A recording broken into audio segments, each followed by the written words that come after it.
ونستغفره ونعوذ بالله من شرور أنفسنا ومن سيئات أعمالنا من يهده الله فلا مضل له ومن يضلله فلا هادي له وأشهد أن لا إله إلا الله وحده لا شريك له وأشهد أن محمدا عبده ورسوله يا أيها الذين آمنوا اتقوا الله حق تقاته ولا تموتن إلا وأنتم مسلمون يا أيها الناس اتقوا ربكم الذي خلقكم من نفس واحدة وخلق منها زوجها وبث منهما رجالا كثيرا ونساء واتقوا الله الذي تساءلون به والأرحام إن الله كان عليكم رقيبا يا أيها الذين آمنوا اتقوا الله وقولوا قولا سديدا يصلح لكم أعمالكم ويغفر لكم ذنوبكم ومن يطع الله ورسوله فقد فاز فوزا عظيما أما بعد فإن خير الحديث كتاب الله وخير الهدي هدي محمد صلى الله عليه وسلم وشر الأمور محدثاتها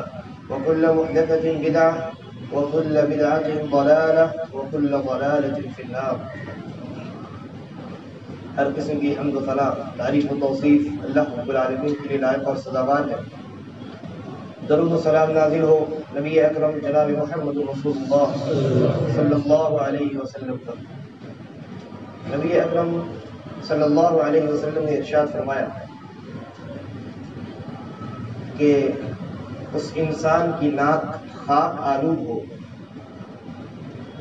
یعنی وہ انسان بدبخت ہے جس انسان کی زندگی میں رمضان کا یہ مہینہ داخل ہوا اور رمضان کا یہ مہینہ گزرتا چلا گیا اور اس کی زندگی سے ختم ہو گیا، لیکن فلم یغفر لہ، اس انسان کی اس مہینے میں مغفرت نہیں کی گئی.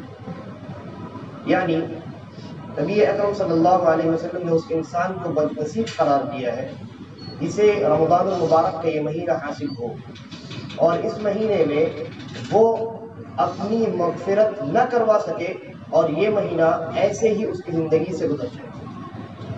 لہذا یہ مہینہ رمضان المبارک کا یہ مہینہ رحمت کا مہینہ ہے، مغفرت کا مہینہ ہے، توبہ کا مہینہ ہے، استغفار کا مہینہ ہے، اپنے گناہوں کو بخشوا لینے کا مہینہ ہے، اپنے رب کو منا لینے کا مہینہ ہے. اور زندگی میں ایک مسلمان کی زندگی میں، ایک انسان کی زندگی میں جتنی مصیبتیں آتی ہیں یا اس کی زندگی سے جتنی نعمتیں ختم ہو جاتی ہیں وہ اس کے گناہوں کی وجہ سے ہوتی ہیں.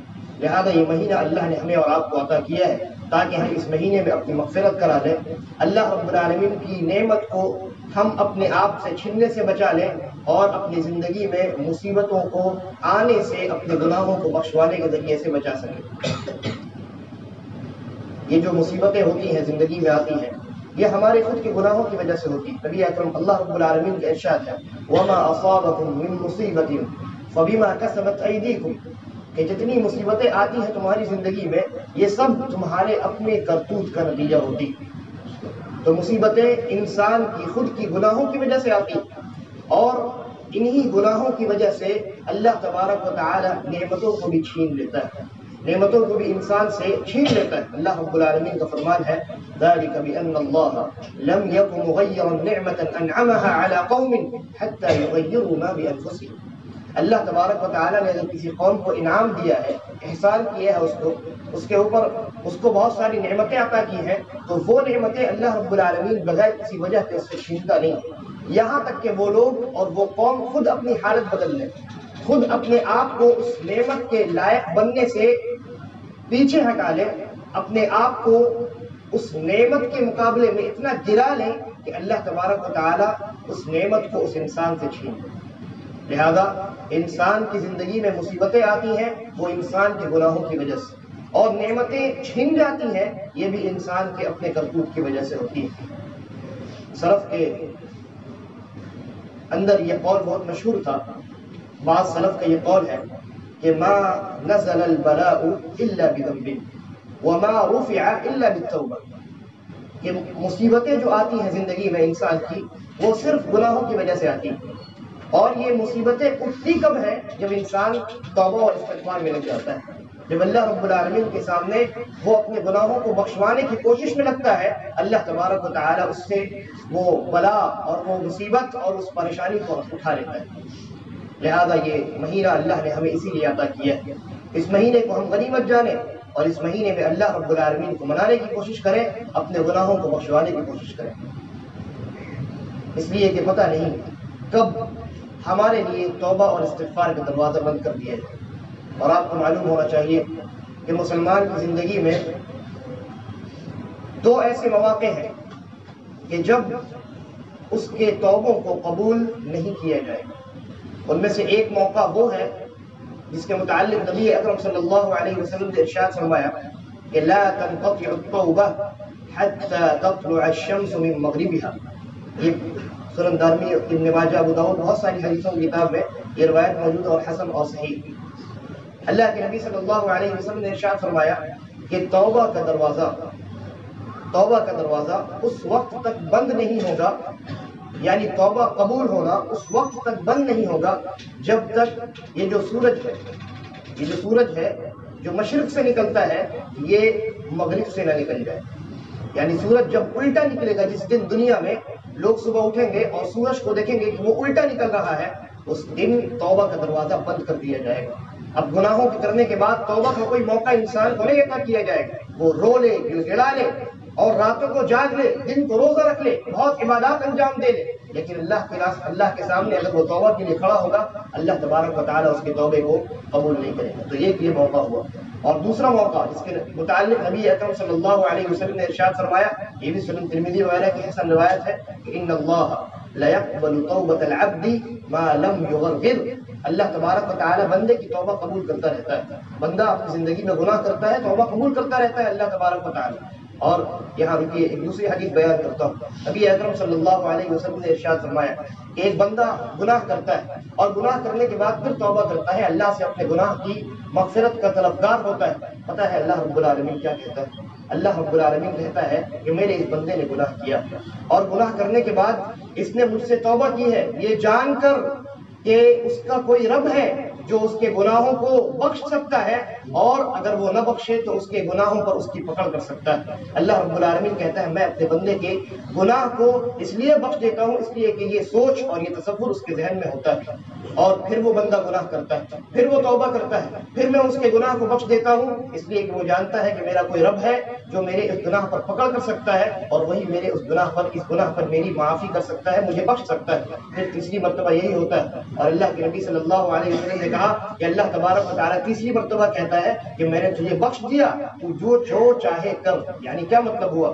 مطلب یہ ہوا کہ انسان گناہ کرتا جائے اور توبہ کرتا جائے، اور توبہ کے جتنے شروط ہیں جس کو میں بیان کروں گا، وہ شروط اس کے توبے میں موجود ہو، اللہ تبارک و تعالیٰ اس کے گناہ کو لگاتار بخشتا رہے گا، گرچہ وہ 100 مرتبہ گناہ کرے اور 100 مرتبہ استغفار کرے۔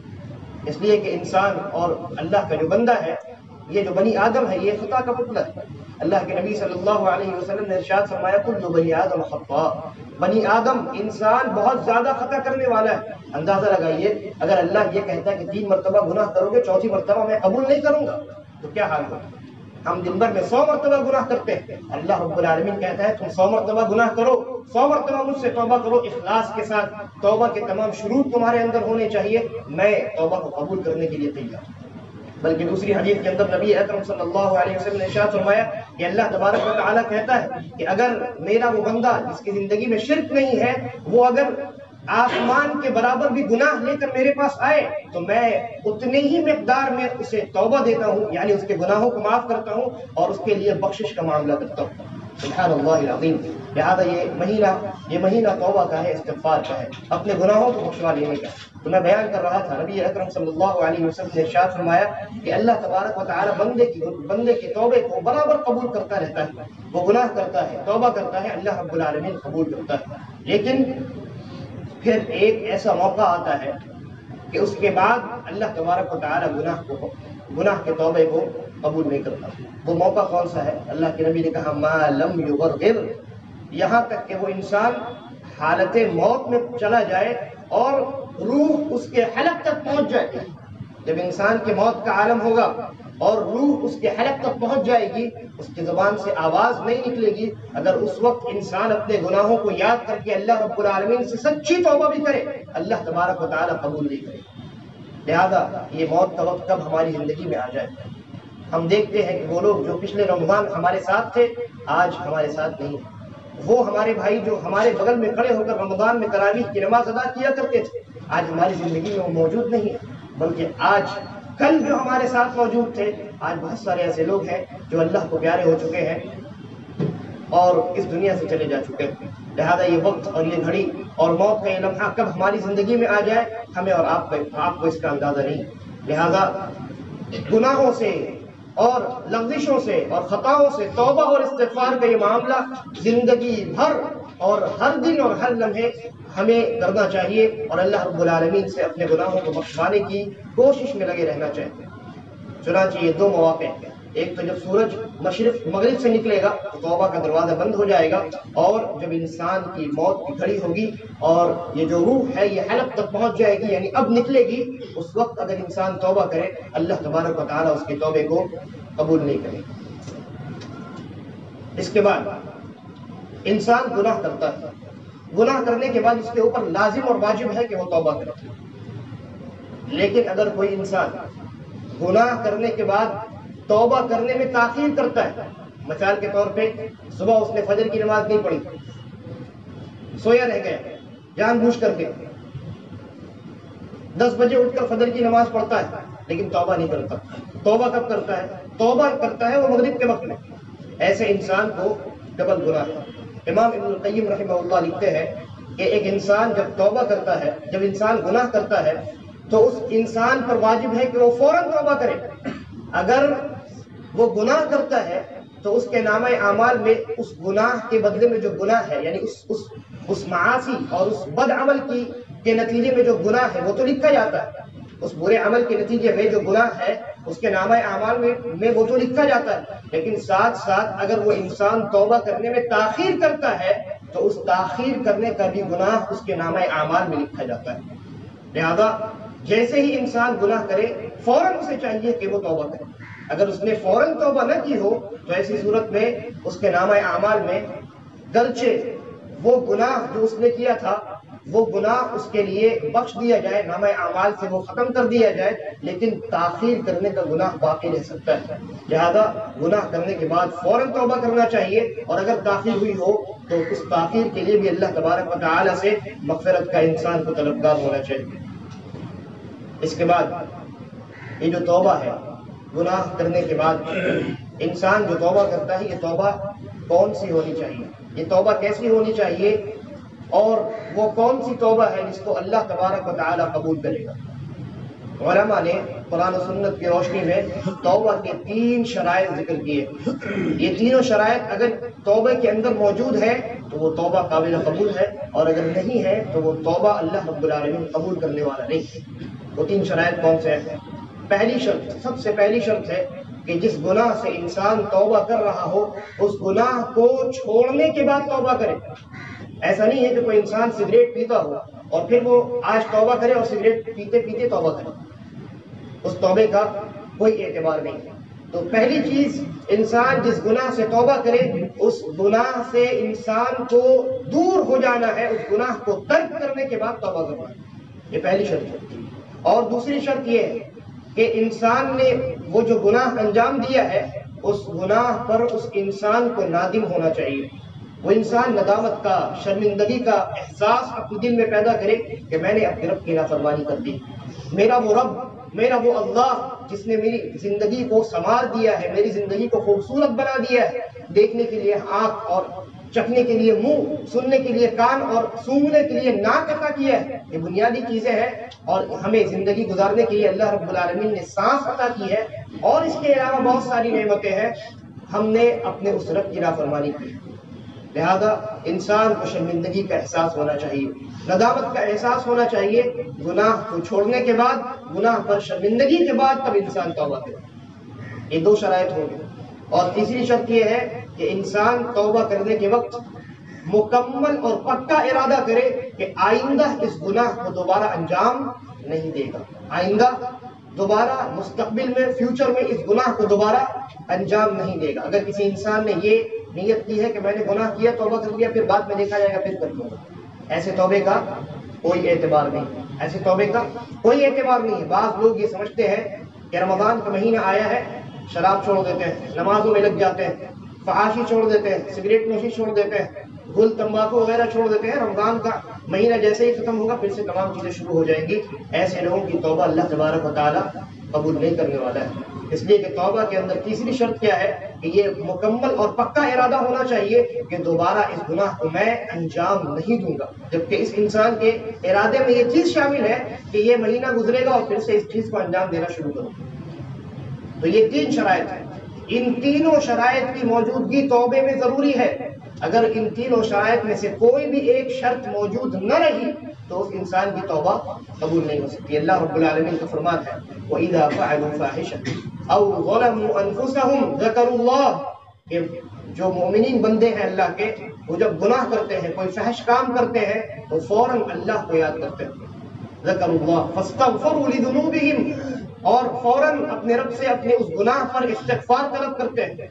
وَمَن يَغْفِرُ الذُّنُوبَ إِلَّا اللَّهُ اور اللہ کے علاوہ گناہوں کو بخشنے والا کون ہے؟ اللہ کے علاوہ گناہوں کو معاف کرنے والا کون ہے؟ وَمَن يَغْفِرُ الذُّنُوبَ إِلَّا اللَّهُ اور کہا وَلَمْ يُصِرُّوا عَلَى مَا فَعَلُوا وَهُمْ يَعْلَمُونَ اور جان بوجھ کر اپنے اس کام پر ڈٹے نہیں رہتے ہیں، اپنے اس گناہ پر لگے نہیں رہتے ہیں، اڑے نہیں رہتے ہیں، بلکہ جب توبہ کرتے ہیں تو اس گناہ کو چھوڑ دیتے ہیں. اس گناہ کو چھوڑنے کے بعد، اس گناہ پر نادم ہونے کے بعد، اس گناہ کو دوبارہ انجام نہ دینے کا پکا ارادہ کرنے کے بعد اللہ رب العالمین سے توبہ کرتے ہیں. ایسا ہی توبہ اللہ رب العالمین کو مطلوب. اگر ایسا توبہ آپ نے کیا ہے، ہم نے کیا ہے، تو توبہ اللہ کے دربار میں قابل قبول ہے، ورنہ اس توبے کی کوئی حیثیت نہیں ہے، اس توبے کا کوئی اعتبار نہیں. اب آئیے، یہ جو توبہ انسان کرتا ہے، گناہ کرتا ہے، پھر اللہ سے معافی مانگتا ہے، گناہ کرتا ہے، پھر اللہ سے استغفار کا طلبگار ہوتا ہے، اس کے بہت سارے فوائد ہیں. دنیا میں بھی انسان کو اس کا فائدہ ملتا ہے اور آخرت میں تو اس سے بڑا فائدہ ملتا ہے. دنیا میں کیا فائدہ ہے؟ اللہ رب العالمین نے ارشاد فرمایا، حضرت نوح علیہ السلام نے اپنے قوم سے کہا فَقُلْتُ اسْتَغْفِرُوا رَبَّكُمْ إِنَّهُ كَانَ غَفَّارًا کہ اے میری قوم، اپنے رب سے استغفار کرو، اس لیے کہ وہ جو تمہارا رب ہے وہ بہت زیادہ بخشنے والا ہے. اور تمہارے استغفار کرنے کے نتیجے میں دنیا میں تمہیں کون کون سے فوائد حاصل ہوں گے؟ کہا یُرْسِلِ السَّمَاءَ عَلَيْكُمْ مِدْرَارًا اللہ رب العالمین سب سے پہلی چیز تو یہ کہ آسمان سے بارش نازل کرے. اور آسمان سے بارش جب ہوتی ہے تو ایسی صورت میں انسان کو کون کون سے فوائد حاصل ہوتے ہیں اس کو بیان کرنے کی ضرورت نہیں. اگر بارش نہ ہو، اناج نہ ہو، انسان اپنے پیٹ کا کیا کرے گا؟ اور اسی طریقے میں بہت ساری چیزیں، زمین سوکھ جائے گی، انسان کو پینے کے لیے پانی نہ ملے گا، بہت ساری چیزیں. تو سب سے پہلا فائدہ یہ ہوتا ہے، اور جو ماحول ہے یہ ماحول گرما جاتا ہے، انسان برداشت نہیں کر سکتا، تو یہ اس گرمی میں انسان دعا کرتا ہے کہ اللہ بارش نازل کر. تو اللہ رب العالمین نے کہا کہ توبہ اور استغفار کے نتیجے میں سب سے پہلا فائدہ ہوتا ہے یُرْسِلِ السَّمَاءَ عَلَيْكُمْ مِدْرَارًا اللہ رب العالمین موسلا دھار بارش آسمان سے نازل کرتا ہے، بہت تیز بارش نازل کرتا ہے. اور یُرْسِلِ السَّمَاءَ عَلَيْكُمْ مِدْرَارًا وَيُمْدِدْكُمْ بِأَمْوَالٍ وَبَنِينَ وَيَجْعَلْ لَكُمْ جَنَّاتٍ وَيَجْعَلْ لَكُمْ أَنْهَارًا اور اللہ تبارک و تعالیٰ تمہارے توبہ اور استغفار کرنے کے نتیجے میں تمہیں مال بھی عطا کرتا ہے اور تمہیں اولاد بھی عطا کرتا ہے. اسی لیے امام حسن البصری رحمہ اللہ کے پاس ایک آدمی آیا، اس نے مختلف طرح کے سوالات کیے. ان میں سے کچھ سوال یہ بھی تھا، ایک سوال یہ بھی تھا کہ اللہ حضرت حسن البصری سے انہوں نے پوچھا کہ ہمارے علاقے میں بارش نہیں ہوتی. دوسرے نے پوچھا کہ مجھے مال کی چاہت ہے، دولت کی چاہت ہے. تیسرے نے پوچھا کہ میرے یہاں اولاد نہیں ہے. امام حسن البصری رحمہ اللہ نے تینوں سوالوں کے جواب میں صرف ایک بات کہی اور کہا کہ استغفروا اپنے رب سے استغفار کرو، کثرت کے ساتھ استغفار کرو. تو اللہ رب العالمین نے کہا کہ استغفار کے نتیجے میں اللہ تبارک و تعالیٰ مال بھی عطا کرتا ہے اور اولاد بھی عطا کرتا ہے. یہاں ان لوگوں کے لیے نکتہ ہے، ان لوگوں کے لیے فائدہ ہے جن کے یہاں اولاد نہیں ہوتی یا جو تندرستی کے شکار ہیں، کثرت کے ساتھ استغفار کریں، اللہ رب العالمین کو منانے کی کوشش کریں، اپنے گناہوں کو بخشوانے کی کوشش کریں. اللہ تبارک و تعالیٰ انشاءاللہ آپ کو اولاد بھی عطا کرے گا اور مال بھی عطا کرے گا. اس کے بعد کہا وَيَجْعَلْ لَكُمْ جَنَّاتٍ وَيَجْعَلْ لَكُمْ أَنْهَارًا اللہ تبارک و تعالیٰ تمہارے لیے باغات دنیا میں پیدا کرے گا اور تمہارے لیے نہریں جاری کر دے گا. یعنی رزق میں، مال میں، اولاد میں، ہر چیز میں اللہ تبارک و تعالیٰ فراوانی عطا کرے گا. یہ توبے کا دنیاوی فائدہ ہے، استغفار کا دنیاوی فائدہ ہے. اب آئیے اخروی فائدہ کیا ہے؟ اخروی فائدہ بہت بڑا ہے میرے بھائی. اللہ رب العالمین نے ارشاد فرمایا استغفروا ربکم انہ کان غفارا، استغفروا ربکم، اللہ رب العالمین نے ارشاد فرمایا وہو الغفور الودود، سورہ المعارج کی آیت ہے وہو الغفور الودود، کہ تمہارا وہ جو رب ہے وہ الغفور ہے اور الودود ہے، یہ دونوں اللہ کے دو نام ہیں۔ الغفور کا کیا معنی ہوتا ہے؟ الغفور کا معنی ہوتا ہے بہت زیادہ بخشنے والا، اور اس کے بخشنے میں کوئی حد، کوئی لمیٹیشن نہیں ہونی چاہیے، تب اس کو غفور کہیں گے۔ تو اللہ رب العالمین الغفور ہے، یعنی وہ اس وسعت کے ساتھ بخشتا ہے کہ جس کی کوئی حد نہیں ہے، جس کی کوئی حد نہیں ہے۔ اللہ رب العالمین نے قرآن مجید میں کہا وَلَوْ يُؤَاخِذُ اللَّهُ النَّاسَ بِمَا كَسَبُوا مَا تَرَكَ عَلَى ظَهْرِهَا مِن دَابَّةٍ، کہ اگر اللہ تبارک و تعالی تمہیں تمہارے گناہوں پر دنیا میں پکڑ کرنے لگے تو دنیا میں ایک جاندار بھی نہ بچے۔ یعنی اللہ رب العالمین کتنی وسعت کے ساتھ ہمارے گناہوں کو یوں ہی معاف کرتا ہے، ہم توبہ نہیں بھی کرتے ہیں تب بھی اللہ تبارک و تعالیٰ بہت سارے گناہوں سے نظر انداز کر دیتا ہے، بہت سارے گناہوں پر نظر انداز کر دیتا ہے اور ان پر ہماری پکڑ نہیں کرتا۔ تو اللہ رب العالمین نے کہا وہو الغفور، وہ جو تمہارا رب ہے وہ الغفور ہے، وہ بے انتہا بخشنے والا ہے، بغیر کسی حد کے، بغیر کسی لمیٹیشن کے ہمارا رب بخشنے والا ہے۔ اور کہا الودود، الودود کا معنی ہوتا ہے بہت زیادہ محبت کرنے والا، بہت زیادہ پیار کرنے والا، جس کی محبت کی اور جس کی پیار کی کوئی حد نہیں ہو، جس کی محبت کے اندر وسعت ہی وسعت ہو، تو ہمارا رب الودود ہے۔ اس آیت کی تفسیر میں، اس آیت کی تشریح میں علامہ عبد الرحمن ابن ناصر السعدی رحمہ اللہ نے لکھا کہ اس آیت میں اللہ رب العالمین نے اپنی ان دونوں صفات کو جو جمع کر دیا ہے کہ وہ الغفور بھی ہے اور الودود بھی ہے، یعنی بہت زیادہ بخشنے والا بھی ہے اور بہت زیادہ محبت کرنے والا بھی ہے، یہ اس بات کی جانب اشارہ ہے کہ وہ انسان جو اللہ سے توبہ کرتا ہے، اللہ سے استغفار کا طلبگار ہوتا ہے، اللہ تبارک و تعالی جہاں اس کے گناہوں کو بخشتا ہے وہیں اللہ رب العالمین اس انسان سے بہت زیادہ محبت بھی کرنے لگتا ہے۔ اللہ رب العالمین کو توبہ بہت پسند ہے، کوئی انسان اللہ کے سامنے گڑگڑائے، عاجزی اور انکساری کے ساتھ اپنے گناہوں کی معافی طلب کرے، اللہ رب العالمین کو یہ بہت زیادہ پسند ہے۔ لہذا وہ انسان جو استغفار کرتا ہے اس انسان کا ڈبل فائدہ ہے، ایک تو یہ کہ اس کے گناہ معاف کر دیے جاتے ہیں، اور دوسرا یہ کہ اس کا رب اس سے محبت کرنے لگتا ہے۔ کیا اس سے بڑی بھی کوئی نعمت ہو سکتی ہے؟ کیا اس سے بڑی بھی خوش نصیبی کوئی ہو سکتی ہے کہ ہمارا جو رب ہے جس کی ہم عبادت کرتے ہیں، جو پوری کائنات کا خالق و مالک ہے، وہ ہم سے بہت زیادہ محبت کرنے لگے؟ لہذا کثرت کے ساتھ استغفار کرنا چاہیے۔ یہی وجہ ہے نبی اکرم صلی اللہ علیہ وسلم نے ارشاد فرمایا طوبى طوبى لمن وجد في صحیفته استغفارا كثيرا، اس انسان کے لیے خوشخبری ہے، وہ انسان کتنا ہی خوش نصیب ہے جس کے نامہ اعمال میں کثرت کے ساتھ استغفار موجود ہے، اس کے نامہ اعمال میں کثرت کے ساتھ توبہ اور انابت الی اللہ، اللہ کی جانب لوٹنا موجود ہے۔ اور یہ جو توبہ اور استغفار ہے، اس کے تعلق سے ایک اور نقطہ میں بیان کروں، وہ یہ ہے کہ آپ نے ابھی جمعے کے خطبے میں مسلسل دو لفظ کا سماع کیا، دو لفظوں کو آپ نے سنا، ایک تو ہے توبہ اور ایک ہے استغفار۔ یہ جو دونوں الفاظ ہیں توبہ اور استغفار، یہ دونوں عام طور پر ایک ہی معنی میں استعمال کیے جاتے ہیں، لیکن اگر یہ دونوں الفاظ ایک ہی جگہ جمع ہو جائے تو توبہ کا الگ معنی ہوتا ہے اور استغفار کا الگ معنی ہوتا ہے۔ توبہ کا اور استغفار کا الگ الگ معنی ہوتا ہے اگر یہ دونوں ایک ساتھ جمع ہو جائے، اور اگر کہیں صرف توبہ موجود ہے یا کہیں صرف استغفار کا لفظ موجود ہے تو وہاں ایک ہی لفظ سے دونوں مراد ہوتا ہے۔ تو آئیے جانتے ہیں توبہ کا کیا معنی ہے اور استغفار کا کیا معنی ہے۔ استغفار کا معنی ہے معافی کا طلبگار ہونا، اللہ سے اس بات کی دعا کرنا کہ اے اللہ تو میرے اس گناہ کو معاف کر، یہ ہے استغفار کا معنی۔ اور توبہ کا معنی ہے اللہ رب العالمین کی جانب لوٹنا، اللہ رب العالمین کے راستے کو اختیار کرنا، جس کو انابت الی اللہ کہتے ہیں۔ اور شیخ عبد الرزاق البدر حفظہ اللہ نے اپنی کتاب ہے، ان کی کتاب ہے فقہ الادعیہ والاذکار، اس کے اندر بہت عمدہ بات لکھی، استغفار اور توبہ ان دونوں کو ایک بہت عمدہ مثال سے انہوں نے سمجھانے کی کوشش کی۔ وہ مثال یہ ہے، کہتے ہیں کہ ایک انسان جو گناہ کرتا ہے وہ اس انسان کی طرح ہے جو اپنی سواری پر بیٹھ کر اس راستے پر چل رہا ہے جو راستہ اس کو کھائی کی جانب لے جاتا ہے۔ ظاہر سی بات ہے اس راستے پر اگر وہ آگے چلا گیا تو کھائی میں جا کر گر جائے گا، تو اس راستے سے بچنے کے لیے اس انسان کے لیے دو چیزیں ضروری ہیں۔ پہلی چیز یہ کہ وہ اپنے پیٹھ کو موڑ لے، یعنی جس طرف اس کا رخ ہے اس طرف سے اپنا رخ موڑ کر الٹے سائڈ کر لے، تبھی نہ اس راستے سے بچے گا۔ اور دوسری چیز کہ الٹے سائڈ کرنے کے بعد، الٹا ہونے کے بعد، اپنے راستے کو بدلنے کے بعد وہ سیدھا راستہ بھی اختیار کرے یا اس راستے کو اختیار کرے جس راستے میں اس کی نجات ہے۔ اس لیے کہ اگر اس نے اس راستے کو چھوڑ دیا، اپنا رخ موڑ لیا اور وہیں کھڑا رہا تو کیا فائدہ ہے؟ کوئی فائدہ نہیں۔ ممکن ہے وہ انسان پھر گھوم کر اسی راستے پہ چلا جائے۔ لہذا دو چیزیں ضروری ہیں، پہلی چیز یہ کہ اس راستے پر چلنے سے رکنا، اور دوسری چیز یہ کہ سیدھے اور نجات والے راستے کی جانب مڑنا اور اس جانب چلنا۔ تو یہ جو رکنا ہے اسی کو استغفار کہتے ہیں، اور یہ جو مڑ کر کے سیدھے راستے کو اختیار کرنا ہے اسی کو توبہ کہتے ہیں۔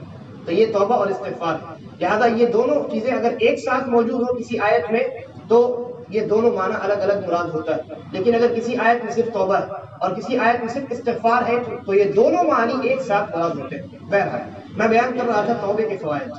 توبہ کا ایک فائدہ میں نے آپ کو بیان کیا، دوسرا فائدہ جو آخرت والا ہے وہ یہ کہ انسان کے گناہ بخش دیے جاتے ہیں اور اللہ رب العالمین اس سے بہت زیادہ محبت کرتا ہے۔ اور تیسرا اور بہت اہم فائدہ وہ یہ ہے جس کو اللہ رب العالمین نے قرآن مجید میں ارشاد فرمایا، بیان کیا ہے، کہا کہ وَمَن تَابَ وَعَمِلَ عَمَلًا صَالِحًا فَأُولَٰئِكَ يُبَدِّلُ اللَّهُ سَيِّئَاتِهِمْ حَسَنَاتٍ، کہ جس نے توبہ کی، استغفار کیا اور اس کے بعد نیک اعمال کو انجام دینے میں لگ گیا، اللہ تبارک و تعالیٰ اس کے گناہوں کو نیکیوں سے بدل دیتا ہے۔ صرف گناہ معاف نہیں ہوتے بلکہ گناہوں کو اللہ تبارک و تعالیٰ نیکیوں سے بدل دیتا ہے۔ اور علماء نے 3 صورتیں بتائی ہیں گناہوں کو نیکیوں سے بدلنے کی۔ 3 صورتوں میں سے کسی ایک صورت کو اختیار کر کے اللہ تبارک و تعالیٰ اس کے گناہوں کو نیکیوں سے بدلتا ہے۔ پہلی صورت تو یہ ہو سکتی ہے کہ اللہ رب العالمین اس کے گناہوں کو مٹا دے اور اس کی جگہ نیکیاں لکھے، یہ پہلی صورت، گناہوں کو نیکیوں سے بدلنے کی۔ دوسری صورت، اس کے گناہ کو اللہ نہ مٹائے لیکن اس کے گناہ کے ٹھیک بغل میں اللہ رب العالمین ویسے ہی نیکی لکھتے، یعنی جس مقدار کا گناہ ہے، جتنا بڑا گناہ ہے اتنا ہی بڑا نیکی اللہ رب العالمین اس کے نامہ اعمال میں اسی گناہ کے بغل میں لکھتے۔ یہ دوسری صورت ہے۔ اور تیسری صورت یہ کہ اللہ تبارک و تعالیٰ اس انسان کو اس نے جتنا گناہ کیا ہے اسی مقدار میں اس انسان کو نیکیوں کو کرنے کی توفیق دے، نتیجے کے طور پہ اس کے نامہ اعمال میں اس گناہ کا جو اثر ہے وہ ختم ہو جائے گا اور نیکیاں اس کے گناہ میں موجود، اس کے نامہ اعمال میں پیدا ہو جائیں گی، اور اس کی وجہ سے ان گناہوں کا جو برا اثر تھا وہ اثر اس کے نامہ اعمال پر پڑنے والا جو تھا وہ ختم ہو جائے گا۔ تو یہ 3 صورتیں ہیں، ان تینوں صورتوں میں سے کسی ایک صورت میں انسان کے گناہوں کو اللہ تبارک و تعالیٰ نیکیوں میں بدل دیتا ہے۔ اور یہ تمام چیزیں کیوں ہیں؟ اس لیے کہ ہمارا رب بخشنے والا اور مہربان ہے۔ ہمارا رب ہم سے بہت زیادہ محبت کرتا ہے اور وہ یہ چاہتا ہے کہ ہم جب گناہ کریں تو فوراً ہم اپنے رب کی جانب رجوع کریں، توبہ اور استغفار کریں، اپنے گناہوں کو یاد کریں، ان پر شرمندگی کا احساس پیدا کریں اور اپنے رب سے یہ سوال کریں کہ اے میرے رب، میرے اس گناہ کو تو بخش دے۔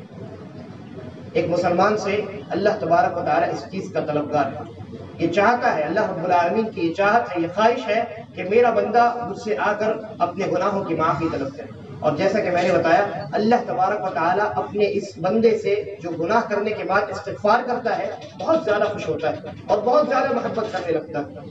اور ایک حدیث ہے، میں اس کو بیان کر کے اپنی بات ختم کرتا ہوں۔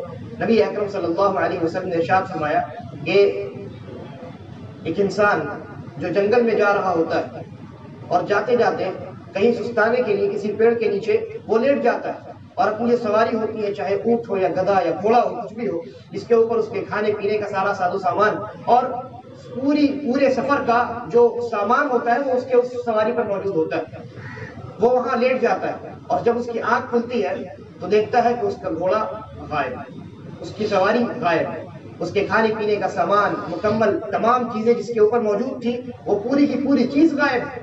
وہ انسان بہت زیادہ مایوس ہوتا ہے، پھر اس کے بعد تھوڑی دیر کے بعد سو جاتا ہے، پھر جب اس کی آنکھ کھلتی ہے دیکھتا ہے اس کی جو سواری ہے وہ اس کی آنکھوں کے سامنے ہے۔ تو اندازہ لگائیے وہ انسان کتنا خوش ہوگا. یعنی آپ اس کو اس مثال پہ سمجھ سکتے ہیں. آج تو ہمارے پاس گھوڑے نہیں ہیں، اونٹ نہیں ہے، ایک انسان کی بائک ہے. اس بائک میں اس نے بہت سارے پیسے رکھے ہیں ڈگی میں، اور اس نے کہیں کھڑا کیا، دوسری طرف دیکھا بائک غائب. پھر اس کے بعد 5 منٹ کے بعد گھوم کر کے اگر اسی جگہ پر آئے اور اس کو اپنی وہ بائک وہیں پر کھڑی ملے تو اس کی خوشی کا کیا اندازہ، کیا ٹھکانہ ہوگا. اللہ کے نبی صلی اللہ علیہ وسلم نے کہا وہ بندہ جو اپنی سواری کو دوبارہ پا کر خوش ہوتا ہے اور اس خوشی کا ٹھکانہ نہیں ہوتا، اور اپنی اس خوشی میں وہ کیا کہتا ہے، وہ اللہ رب العالمین کا شکر ادا کرتے ہوئے یہ الفاظ اپنے زبان سے غلطی سے نکال دیتا ہے، یعنی خوشی کا ٹھکانہ نہیں ہے، وہ کیا کہہ رہا ہے اس کو کچھ سمجھ میں نہیں آتا. وہ کہنے کا اس کو یہ کہنا چاہیے تھا کہ اے اللہ میں تیرا بندہ اور تو میرا رب ہے. وہ خوشی کے مارے یہ کہہ دیتا ہے اے اللہ تو میرا بندہ میں تیرا رب. یعنی اس کی خوشی کا کوئی ٹھکانہ نہیں رہتا. اللہ کے نبی صلی اللہ علیہ وسلم نے ارشاد فرمایا اس بندے کو اپنی اس سواری کے ملنے پر جتنی خوشی ہوتی ہے اللہ تبارک و تعالیٰ کو ایک بندے کے استغفار اور توبہ پر اس سے زیادہ خوشی ہوتی. لہذا یہ مہینہ رحمت کا، مغفرت کا اور استغفار کا اور توبے کا مہینہ ہے. اللہ تبارک و تعالیٰ سے دعا ہے کہ وہ ہمیں اس مہینے میں اپنی بخشش کروا لینے کی توفیق عطا فرمائے. إن الحمد لله نحمده ونستعينه ونستغفره ونعوذ بالله من شرور أنفسنا ومن سيئات أعمالنا من يهده الله فلا مضل له ومن يضلله فلا هادي له وأشهد أن لا إله إلا الله وحده لا شريك له وأشهد أن محمدا عبده ورسوله. دو باتیں ہیں اور یہ دونوں باتیں بہت اہم ہیں. پہلی بات یہ ہے کہ آپ نے دیکھا ہوگا رمضان کا مہینہ شروع ہوا اور ایک بات لوگوں میں بہت گردش کرنے لگتی کہ یہ دیکھو رمضان کا یہ پہلا عشرہ شروع ہو گیا، یہ رحمت کا عشرہ ہے. پھر اس کے بعد دوسرا عشرہ شروع ہوگا جو مغفرت کا عشرہ ہے، اور تیسرا عشرہ شروع ہوگا جو جہنم سے نجات کا اور اللہ رب العالمین کا جہنم سے خلاصی دینے کا وہ عشرہ ہے. عشرہ یعنی 10 دن، عشرہ یعنی 10 دن. شریعت کی روشنی میں اس بات کی کوئی حیثیت نہیں، بلکہ رمضان کا پورا مہینہ رحمت کا، صرف ایک عشرہ نہیں. رمضان کا پورا مہینہ مغفرت کا، صرف دوسرا عشرہ نہیں. رمضان کا پورا مہینہ اللہ رب العالمین لوگوں کو جہنم سے آزاد کرتا ہے، صرف اخیر عشرے میں نہیں. اور حد تو یہ ہو گئی بہت سارے لوگوں نے تینوں عشرے کی الگ الگ دعائیں بنا لی. کارڈ میں لکھ کر کے تقسیم کیا جاتا ہے کہ پہلے عشرے میں یہ دعا پڑھیں، دوسرے عشرے میں یہ دعا پڑھیں، تیسرے عشرے میں دعا پڑھیں. بے بنیاد چیز، اس کی کوئی حیثیت شریعت کی نظر میں نہیں.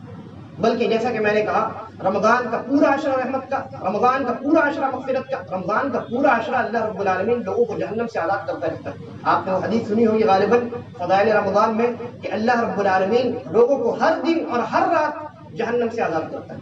اب جو لوگ کہتے ہیں کہ صرف اخیر عشرے میں اللہ رب العالمین لوگوں کو جہنم سے آزاد کرتا ہے، کیا یہ اللہ کے ساتھ زیادتی نہیں؟ اللہ نے کہا میں ہر دن اور ہر رات کرتا ہوں. لوگ کہتے ہیں نہیں صرف اخیر عشرے میں کرتا ہوں. کیا یہ اللہ کی رحمت کو محدود کر دینا نہیں؟ جبکہ اس کا فرمان ہے وَرَحْمَتِي وَسِعَتْ كُلَّ شَيْءٍ، میری رحمت نے ہر چیز کو ڈھانپ دیا. یہ پہلی تنبیہ تھی. اور دوسری چیز یہ ہے، گزارش ہے آپ سے، یہ جو مسجد ہے اس مسجد میں کچھ کام چل رہا ہے اور اس کے علاوہ بھی اس مسجد کے بہت سارے اخراجات ہیں. آپ سے یہ پرخلوص گزارش کی جاتی ہے کہ تعاون کریں، مالی تعاون کریں، اللہ رب العالمین کی اس مسجد میں اپنے مال کو لگائیں اور اللہ رب العالمین کے یہاں اجر عظیم کے مستحق بنیں. صدقہ کریں اخلاص کے ساتھ، اللہ رب العالمین کی رضا کو چاہتے ہوئے اپنی اس مسجد کو بہتر بنانے کے لیے، اس مسجد کے اخراجات میں اپنا حصہ شامل کرنے کے لیے اپنے ہاتھ کو اللہ رب العالمین کے راستے میں بڑھائیں. مال سے، جان سے، جہاں تک ہو سکے آپ تعاون کریں. بالخصوص مالی تعاون کی بہت زیادہ ضرورت ہے. لہذا جو حضرات مالی تعاون کرنا چاہتے ہیں، پیسے سے مدد کرنا چاہتے ہیں، وہ ہمارے مختار بھائی یا رضوان بھائی سے رابطہ کر سکتے ہیں اور اپنا مالی تعاون ان دونوں کو پیش کر سکتے ہیں. اما بعد فإن خير الحديث كتاب الله وخير الهدي هدي محمد صلى الله عليه وسلم وشر الأمور محدثاتها وكل محدثة بدعة وكل بدعة ضلالة وكل ضلالة في النار. عباد الله رحمكم الله، إن الله يأمركم بالعدل والإحسان وإيتاء ذي القربى وينهى عن الفحشاء والمنكر والبغي يعظكم لعلكم تذكرون. اذكروا الله يذكركم وادعوه يستجب لكم ولذكر الله أكبر والله يعلم ما تصنعون.